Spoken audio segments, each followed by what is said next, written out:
할렐루야. 오늘 추수감사주일을 맞아서 함께 연합해서 예배를 드리게 됨을 하나님께 감사를 드립니다.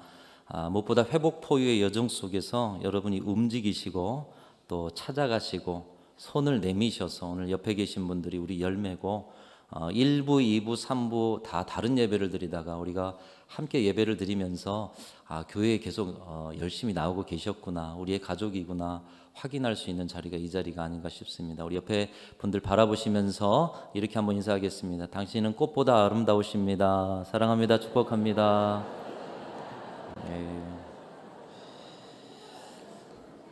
정말 꽃보다 아름답고 앞에 있는 우리 열매보다 아름답고 우리 모두가 믿음의 가족이요 열매인 줄로 믿습니다. 여러분, 오늘 추수감사주일인데 오시면서 어떤 감사의 제목을 가지고 오셨습니까? 오늘은 특별히 다른 예배도 물론 감사를 올려드려야 되지만 추수감사주일, 우리 인생 가운데 베풀어 주신 감사의 제목을 하나로 안고 와서 그 감사의 제목을 예물로 올려드리는 날이 특별히 추수감사주일입니다. 여러분, 어떤 마음가짐과 어떤 감사의 제목을 가지고 왔는가? 아니면 그저 오늘 또 주일이니 예배 가운데 왔는가? 또 감사주일이라고 하니 또 여러 행사들이 있겠지 하는 그런 마음 정도로 오셨는가 한번 점검하면서 나는 이 한 해 어떤 감사를 하나님 앞에 올려드리고 있는가? 여러분의 마음속에 감사를 떠올리시길 바랍니다. 이 감사에 대해서 잘 이해할 수 있는 글이 하나 있어 먼저 소개하겠습니다. 최효선이라는 작가가 쓴 글인데요. 이 글은 조금 냄새가 나는 글일 수도 있습니다. 우리가 어떤 것까지 감사해야 하는지 여실히 보여주는 글인데요. 제목은 방귀감사라는 제목입니다. 벌써부터 냄새가 나죠? 방귀감사. 수술 후 하루가 지났다. 점심 무렵 밥 아주머님이 방귀 나오셨어요? 묻는다. 아니요 했더니 방귀 나오면 알려주세요. 죽 드릴게. 회진 오신 선생님이 방귀 나왔어요? 묻는다. 아니요. 운동 많이 하세요. 아내가 병실로 돌아와서 대뜸 방귀 나왔어요? 묻는다. 그놈의 방귀, 전에는 방귀 많이 낀다고 핀잔하던 아내가 내 방귀를 애타게 기다린다. 목사님이 오셔서 기도 후에 장로님 방귀 나왔어요? 아니요, 아직이요. 병실에 들어서는 분마다 방귀 타령이다. 며칠 전 새벽 시간에 어느 권사님의 감사한금에 하나님, 우리 며느리 방귀 나오게 해주셔서 감사합니다 라고 적혀 있었다. 새벽 예배당하는 성도들의 웃음소리로 가득했다. 수술한 사람이 방귀가 나오지 않으면 음식을 먹을 수 없다. 초조하게 기다리다 방귀가 나오면 이제 살았다 기뻐하는 것이다. 누구나 허구한 날 방귀를 뀌지만 그것이 중요한지 모르며 살아간다. 내가 당연한 것으로 여기는 일들이 누군가에게는 말할 수 없는 감사거리가 된다. 자녀들이 건강한 것, 남편이 출근하는 것, 군대 간 아들이 제대에 돌아오는 것이 감사요. 계절의 변화 가운데 푸른 하늘 뭉게구름에 억새가 어우러진 아름다운 제주에 산다는 것이 감사다. 이 최효선이라는 작가분은 제주에 사나 봅니다. 우리도 순천에 사는 것이 감사인 줄로 믿습니다. 그러니까 남들이 감사하는 제목을 보면 내게는 일상이요 당연한 거, 근데 그것을 누군가는 감사하고 있다는 것이에요. 소재나 제목은 냄새가 나지만 그 묵상은 향기로 우리 가운데 전해지고 있습니다. 오늘 말씀처럼 범사에 감사하는 것이 어떻게 살아가는 삶인가 너무나도 잘 가르쳐주는 글인 것 같습니다. 어찌 보면 감사하며 사는 건 너무나도 쉬운 일임에도 불구하고 우리는 감사보다도 불평과 원망, 부정과 아우성에 익숙한 삶을 살고 있습니다. 여러분, 오늘 딱 하나만 기억하고 가실 수 있기를 바랍니다. 우리가 하나님의 뜻을 좇아서 살아가는 하나님의 참 백성들이라면 우리를 향하신 하나님의 뜻은 범사에 감사하며 살아가는 것이다. 한번 따라하겠습니다. 범사에 감사하라. 이것이 그리스도 예수 안에서 너희를 향하신 하나님의 뜻이니라. 여러분, 하나님의 뜻이 뭐예요? 범사에 감사하는 것. 우리가 하나님의 뜻을 좇아 살아가는 하나님의 백성들이라면 범사에 감사하면서 살아가야 한다는 거예요. 하나님의 뜻은 그리 멀리 있지 않습니다. 하나님의 뜻을 이루고 하나님의 나라를 이룬다고 이 세상 가운데 대단히 영향력 있는 자리에 앉아서 대단히 큰 세력을 가지고 대단히 많은 물질을 가지고 하나님께 영광 올려야겠다. 여러분, 그런데 하나님이 원하시는 뜻은 그런 대단한 일에 있는 것이 아니에요. 지금 내가 살아가는 삶의 자리에서 내 삶을 채우고 계시는 하나님의 손길을 느끼면서 범사에 내 인생에 베풀어 주신 하나님의 손길에 감사 제목을 찾고 그 감사를 올려드리는 삶, 이것이 하나님의 뜻인 줄로 믿습니다. 하나님의 뜻이 이것이에요. 감사의 삶. 그 뜻대로 살아가시는 우리 순천중앙교회 모든 성도들이 되시기를 주님의 이름으로 축원합니다. 그런데 문제는 이것을 몰라서 문제가 아닙니다. 여러분 다 아시죠? 해마다 추수감사 주일 감사. 근데 지금 앉아 계신 분들 가운데서도 감사하고 싶은데 감사가 안 되시는 분들도 있으실 거예요. 감사의 제목은 많은데 내 영혼 깊숙이까지 그것이 감사로 고백되어지지 않은 분들이 많으실 거예요. 다 아는데 감사의 삶을 살아낸다는 것이 왜 이렇게 힘든지. 그래서 오늘은 감사하며 사는 지혜를 몇 가지 생각해보고 감사로 하나님을 영화롭게 해드리고 감사로 하나님의 뜻을 행하는 삶, 그 삶을 결단하는 우리 순천중앙교회로 다시 한번 일어서는 은혜가 있으시기를 주님의 이름으로 축원합니다. 자, 첫 번째로 감사하며 사는 지혜는 뭐냐? 지금 내 자리보다 낮고 모자란 자리를 보셔야 합니다. 그리고 지금보다 부족했던 지난 시절을 기억할 때 우리는 감사하며 살 수가 있습니다. 여러분이 지금 사회적 지위도 있으시고요, 또 가진 재물도 있으시고요, 또 연세도 있으시고요, 어떤 자리에 서 계시는가를 보실 때 그보다 낮은 자리, 그보다 모자란 자리, 지금보다 부족했던 때를 기억하시면 여러분 감사하는 삶을 살게 될 줄로 믿습니다. 왜 우리가 아래를 봐야 하고 왜 우리가 부족한 시절을 기억해야 하는가? 이 사람의 존재가 그렇습니다. 우리 안에는 죄성이 있어요. 이 죄성의 가장 큰 특징은 뭐냐? 욕심입니다. 육신의 정욕과 안목의 정욕과 이생의 자랑의 욕심이 우리 가운데 있는 것이에요. 본능적으로 우리는 아래를 내려다보기보다는 욕심을 가지고 위를 보면서 살아갈 때가 많습니다. 위를 동경하는 거예요. 사탄이 감히 하나님의 보좌까지 탐을 냈던 것처럼 죄악의 본성은 더 높은 자리, 더 많은 것, 더 인정받는 것에 끊임없이 갈망을 가지게 되는 것입니다. 그러니까 우리가 더 높은 자리만 계속, 지금도 높은데 더 높은 자리, 지금도 많은데 더 많은 것, 지금도 충분한데 더 인정받기 위해서, 그 안에는 죄악의 본성과 욕심이 있다는 거예요. 그것에 모자란 자신을 한탄하면서 수단과 방법을 가리지 않고 그것을 채우려고 애쓰며 살아가는 인생, 본능에 지배받고 사는 인생인 것입니다. 그런 인생은 감사의 삶을 살려고 해도 도무지 감사가 되지 않습니다. 오히려 불안해하고 부족해 보이는 자신의 삶을 탓하면서 불평스러운 인생을 살 수밖에 없다라는 것이에요. 왜 내가 감사하지 못하는가? 혹시 높이만 바라보고 계신 거 아닌가? 아래를 보십시오. 옛적에 힘들었던 때를 생각하십시오. 부족했던 자리를 기억하십시오. 나보다 힘겨워하는, 그리고 많이 모자란 그분들을 바라보십시오. 여러분, 우리가 불평스러운 인생을 살아가는 이 죄의 소욕에 지배를 받고 살아간다면 우리 인생은 불평스러운 인생이 될 수밖에 없습니다. 한번 따라하겠습니다. 불평을 묵상하면 불평스러운 인생이 되고, 감사를 묵상하면 감사한 인생이 된다. 저와 여러분은 감사한 인생이 되시기를 축복합니다. 감사한 인생이 되시길 바라요. 하나님께서 우리에게 감사를 원하시는 것은, 하나님이 우리가 감사하는 건 먼저 좋으시니까 그렇겠지만 그것에 하나 더, 저와 여러분을 복된 인생으로 만들어 가시기 위해서, 우리가 하나님이 주신 복된 인생이 되고 감사가 쌓여지는 인생이 되길 원하시기 때문에 감사를 표현하기를 원하신다는 것이에요. 삶의 순간순간 불평으로 살다가 돌아보아 불편스러운 인생이 복이 됩니까? 삶의 순간순간 감사한 인생으로 살다가 인생을 회고할 때, 아, 내 인생은 감사한 인생이구나, 회고하는 인생이 복된 인생입니까? 하나님께서는 우리가 감사한 인생, 복된 인생으로 살기를 원하신다는 것입니다. 우리가 우리에게 복이 되는 감사의 인생을 살기 위해서는 우리는 높은 곳을 보기보다는 낮은 곳을 바라봐야 한다는 거예요. 낮은 데로 임하셨던 예수님처럼 낮은 곳을 바라보면 감사가 솟아나는 것입니다. 그리고 감사만 솟아나느냐? 아니요. 사명이 무엇인지를 발견하는 거예요. 내가 높이 있다.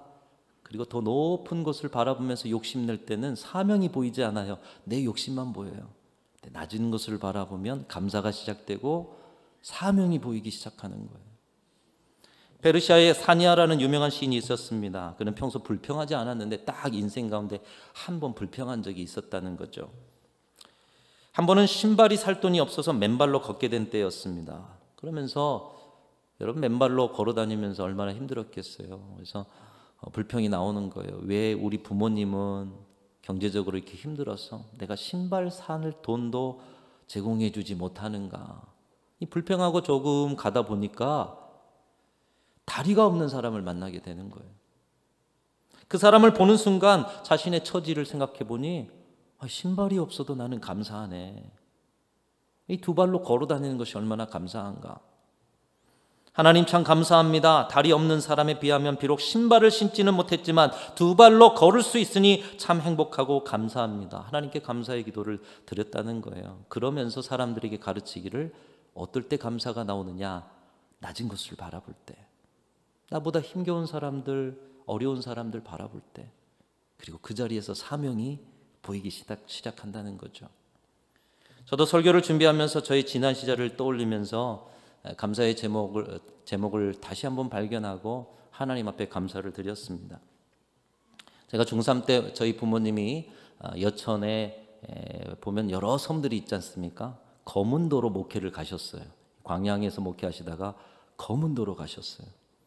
섬으로 가버리시니까 이제 부모님 떨어져서 중3에 자취를 해야 돼가지고 자취방을 잡아주셨는데 조례동, 지금은 한국병원 쪽이더라고요. 근데 그때는 논밭밖에 없었거든요. 그래서 광양에 가는 길목이어서 그런지 거기다가 자취방을 잡아주셨습니다. 그리고 고등학교를 진학하고 매산고 근처 자취방을 잡아주셨는데 지금 그 자취방을 생각하면 그냥 창고였습니다. 벽은 곰팡이로 가득했고요. 벽지가 벽에서 이렇게 떨어져 있었어요. 그리고 그 떨어진 사이로 바퀴벌레가 쓱 지나가는데 밤마다 바퀴벌레 소리를 듣고 그래서 어느 하루는 이걸 좀 잡아야겠다. 소리에 귀를 기울이고 벽을 툭 누르면 소리가 나죠. 어떤 소리가 날까요? 터지는 소리가 나는. 아침에 일어나 보면 그 자취방 앞에 작은 부엌이 있어요. 거기에 뭐 여러 가지 식기도 있고 뭐 냄비도 있고. 근데 그 하수구 구멍으로 뭐가 나왔다 들어가는 흔적이 있어요? 쥐가 나왔다 들어가는 흔적. 그런데 순천으로 이사 와서 교회 앞에 남일맨션, 처음 사택이 거기였죠. 거기에서 어느 날 아래를 내려다 보니까 그 아래에 있는 밑에 있는 집이 제가 자취했던 주인집 아니겠습니까? 그리고 그 창고 같은 자취방은 도시재생 사업으로 길이 돼 있더라고요. 그래서 가보니까 정말 길이 돼 있더라고요. 그래서 새록새록 옛 생각도 떠오르고 감사한 생각이 들었어요. 어느 때요? 아래를 쳐다보니요.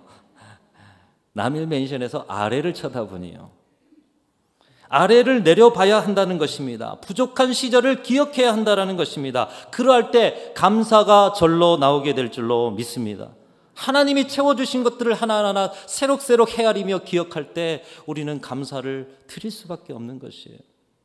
찬송가 429장에 이런 가사가 있습니다. 세상 모든 풍파 너를 흔들어 약한 마음 낙심하게 될 때에. 여러분, 우리가 약한 마음 낙심하게 될 때가 얼마나 많아요. 지금도 그 낙심을 가지고 오늘 예배의 자리 참석하신 분들, 약한 마음 낙심하게 될 때 어떻게 하라느냐? 내려주신 주의 복을 세어라. 그동안 인생 가운데 주님이 내게 어떤 복을 주셨는가 하나하나 헤아려 보라는 거예요. 그러면 주의 크신 복을 내가 알리라. 그러면서 후렴에서 반복적으로 말하죠. 받은 복을 세어보아라. 크신 복을 내가 알리라. 받은 복을 세어보아라. 주의 크신 복을 내가 알리라. 낮은 자리를 보고 지난 시절 부족했던 자리를 보면서 지금 내가 서 있는 자리에서 받은 복이 무엇인가 세어보고 또 세어보면 주님이 우리에게 주신 그 모든 일들의 감사가 저절로 고백되게 될 줄로 믿습니다. 여러분, 지금 힘들었던 시절 생각하면 지금이 천국 아니시겠어요? 지금이 감사 그 자체 아니시겠습니까? 사업으로 실패했던 때를 생각해 보십시오. 그때와 지금 뭐 많은 것을 더 가지진 않았어도 감사한 자리 아니겠어요?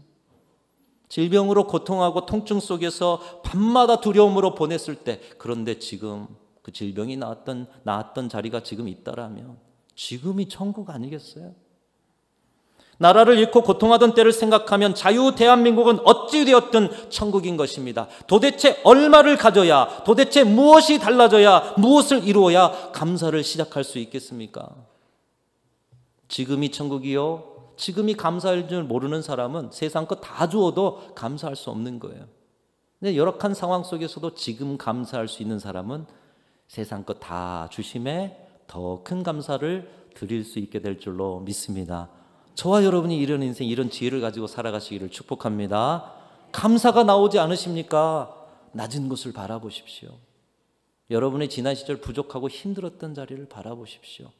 그리고 하나님이 주신 복을 하나하나 헤아려 감사로 고백하시는 우리 순천중앙교회 성도들이 되시기를 축복합니다. 두 번째로 감사로 사는 지혜는 찬송을 시작하는 거예요. 찬송을. 감사하고 싶어도 도무지 감사가 되지 않는 자리가 있다라면 왜 그런가 한번 생각해 보십시오. 조건을 따지는 겁니다. 상황을 따지는 거예요. 내가 만족할 조건과 상황이 아니니 감사가 나오지 않는 것입니다. 그런 자리에서도 감사하며 살기 위해서는 이것저것 조건을 따지기 전에 그냥 찬송을 올려드리면 되는 거예요. 찬송을 시작하셔야 한다는 거예요. 여러분, 감사가 사라진 자리는 찬송도 사라지게 마련인 것입니다. 그러나 감사가 사라진 그 자리에서 찬송을 시작하면 감사가 찬송 가운데 저절로 고백되어지게 될 것입니다. 상황과 조건에 상관없이 드리는 절대적인 찬송, 상황이 여러분의 찬송을 멈추지 않도록 하십시오. 상황이 어떠하든지 간에 절대적으로 나는 찬송을 올려드릴 때 그 자리에 하나님이 주시는 누구도 빼앗을 수 없는 절대적인 감사가 솟아나게 될 줄로 믿습니다. 사도행전 16장에 보면 빌립보 감옥에 갇힌 바울과 실라 이야기가 나오죠. 아마 요 몇 주 동안에 이 본문의 이야기 계속 듣고 계시는 것 같아요. 사도 바울이 아시아에 복음을 전하려고 계획을 했는데 성령께서 길을 트셔가지고 유럽 쪽으로 전도의 방향을 바꾸셨어요.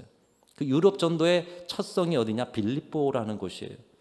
하나님께서, 성령께서 상황을 바꾸셨으면 이제 빌립보에서 복음을 전할 때 놀라운 기적의 역사, 하나님의 놀라운 간섭하심이 나타나면 좋은데 복음을 전하다가 한 사건에 휘말려서 감옥에 갇히게 됩니다.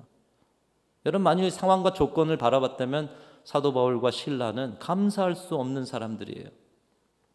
그러나 위대한 사도 바울은 자신을 사탄에게 내어주지 않습니다. 그리고 그 자리에서, 그 감옥 바닥에서 내 상황이 어떠해도 영원히 찬송받으실 하나님을 향한 절대적인 찬송, 상황이 찬송을 빼앗지 못하도록 감옥 바닥에서 찬송을 올려드려요. 찬송 속에 성령이 역사하십니다. 기쁨과 감사가 솟아납니다. 기적의 역사가 일어납니다. 옥터가 움직이고 감옥문이 열려지게 되는 거예요. 깜짝 놀란 간수가 이제 죄수들이 다 도망쳤겠구나, 이제 나는 죽었다 스스로 자결 하는데 그것을 말리고 그 저녁에 간수와 그의 가정이 예수 그리스도를 믿는, 여러분, 절대적인 찬송이 있는 곳에는 하나님이 절대적으로 보호하시는 감사의 제목이 있는 줄로 믿습니다. 그리고 그 절대적인 감사가 솟아나는 곳에는 하나님이 주신 절대적인 기적이 나타나고 그 기적의 자리에는 놀라운 영혼구원의 역사가 반드시 나타나게 될 줄로 믿습니다. 찬송으로부터 시작되는 거예요. 감사로 이어지는 거예요. 그러면 하나님이 기적과 영혼구원의 역사, 선교적 열매를 주시는 거예요. 사랑하는 성도 여러분, 감사가 도무지 나오지 않으십니까? 영원히 찬송받으실, 내 상황이 어떠하든지 찬송받으실 하나님께 찬송을 시작하실 수 있기를 축복합니다. 찬송이 메마른 자리 감사가 없어요. 찬송이 시작되면 하나님이 감사를 주실 줄로 믿습니다. 세 번째, 감사하며 사는 지혜는 감사의 삶을 습관으로 만드는 것입니다. 습관의 중요성 다 아실 거예요. 오늘 이 예배에 정말 몸에 익숙하게 평생도록 예배드리신 여러분들이 시간이 바뀌어도 주님을 예배해야 하더니 또 연합예배로 이렇게 오신 거 아니겠어요? 흔히들 말하죠. 습관은 인격을 만들고 인격은 인생을 만든다. 습관이 중요하다. 예배에 시간에 늦으시는 분들은 항상 늦게 오시죠. 차를 급하게 모시는 사람들은 평생 급하게 몹니다. 처음 배울 때 잘 배워야 되고요. 습관을 잘 들여야 한다는 거예요.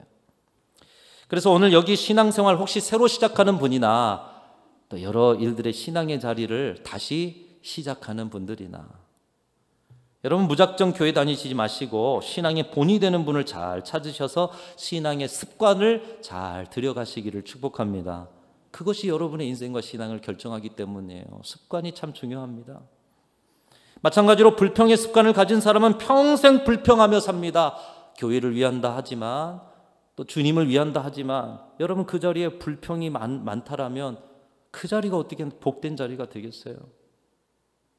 그러나 감사의 습관을 가진 사람은 평생 감사로 인생을 풍성히 채우는 것입니다. 불평하며 사는 사람의 인생에는 고통이 쌓이고 감사하며 사는 사람의 인생에는 감사가 쌓이는 것. 좋은 습관이 우리에게 행복을 준다라는 것이죠. 여러분 그렇다면 우리에게 행복을 주는 감사의 습관, 어떻게든 인생에 감사가 쌓이기 위해서는 어떻게든 감사의 습관을 훈련해야 되지 않으시겠습니까? 하루하루 여러분 한 분이라도 생각하셔서 감사의 문자를 한번 전달해 보시기도 하시고요. 또 감사의 일기, 감사 편지, 사소한 것에서도 감사의 제목을 발견하고 그것을 우리 서로에게 하나님께 고백하는 여러 습관들, 여러분 좋은 습관으로 하나님 앞에 감사를 올려드리고 그 감사가 여러분의 인생에 복이 되는 그런 은혜가 있으시기를 축복합니다. 자, 말씀을 맺겠습니다. 범사에 감사하는 것이 하나님의 뜻이다. 하나님의 뜻을 좇아 살고 싶으신 그런 성도들이라면 우리 인생에 범사, 방귀감사라는 그런 제목처럼 범사, 그런 것까지도 감사하는 삶을 살아가는 것이 하나님의 뜻을 좇아 살아가는 삶이다. 그 지혜를 갖고 살아가는 세 가지 비결, 낮은 자리, 아래, 인생의 부족한 자리를 바라보는 것이다.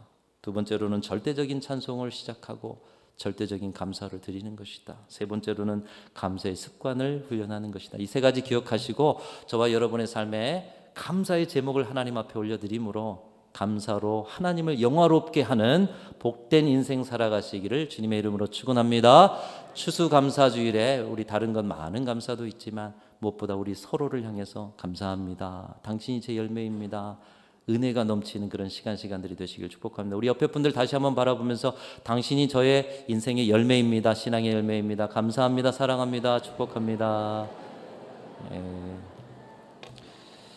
우리 한번 기도하겠습니다. 하나님 감사합니다. 우리 서로를 열매로 여기며 또 감사의 지혜를 다시 한번 마음에 새겼습니다. 살아가는 모든 자리 주 앞에 감사의 제사를 올려드림으로 저희들의 인생이 복되고 아름다운 인생 될 수 있도록 인도하여 주옵소서. 추수감사 주일에 우리 순천중앙교회가 하나님 앞에 모든 감사 올려드림에 온전히 영광 거두실 뿐만 아니라 그 감사의 자리에 진정한 사명으로 나가는 능력과 권능을 힘입게 하여 주옵소서. 모든 영광 주께 올려드리며 우리 구주 예수 그리스도의 이름으로 간절히 기도하옵나이다. 아멘.